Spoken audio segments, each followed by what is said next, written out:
On the heels of Election Day, the Marquette Law School released its latest poll. It looked at how people are feeling about the policies of the Trump administration and many other political topics.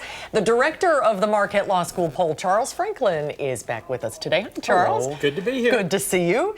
So this poll was taken before President Trump announced his sweeping tariffs, but you did get a chance to ask people how they're feeling about tariffs. Right. We finished the poll. This is a national poll, by the way. We finished it last week before he told us the details on Wednesday.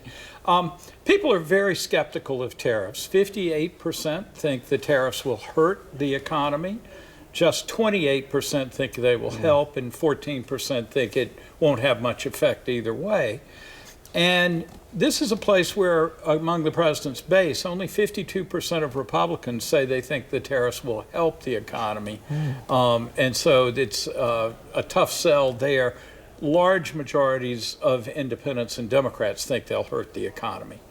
Earlier, we had that story about kids learning how to save money. I think everyone is trying to figure out how to save some money because inflation is a big concern right now. What did the poll say about that? There we also see real skepticism and greater skepticism now than we saw before. About 58% think inflation is going to rise. About 30% think it'll go down. But back in December, right after Trump was elected, 41% thought inflation would come down. And he slipped in that perception with Republicans and independents from December till now. So a lot of worry about inflation, and it seems to be getting more worried rather than less worried. What about his overall approval rating? Down only a modest amount.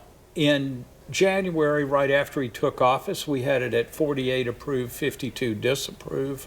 It's in this poll, 46 approve, 54% disapprove. So just a 4% drop in the net approval, down 2 points on approval and up 2 points on disapproval. Other polling is also showing some slippage, some by more, some by less, but sort of the mid-40s is where we have him. And of course, we just had our big Supreme Court election. I would imagine this poll was before that, but how are the respondents feeling about the court? Well, first of all, it's the highest approval of the U.S. Supreme Court that we've seen since 2022. 55% approve of the court. That had dropped as low as 38% in recent years after the Roe v. Wade decision was overturned. But it sort of pales to the 65% approval we saw back in 2020.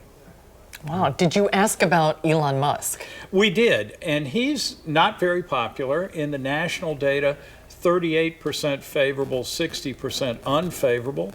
Here in Wisconsin, in our early March poll, it was 41% favorable. So you can see that he's pretty far underwater in both the state and the national numbers. Usually about 5 or 6 points worse than Trump is doing on those measures. Interesting. Yeah. Thank you very much for being on with us. We'll see you again next time. Thank you. Thanks, Charles. Great to see you.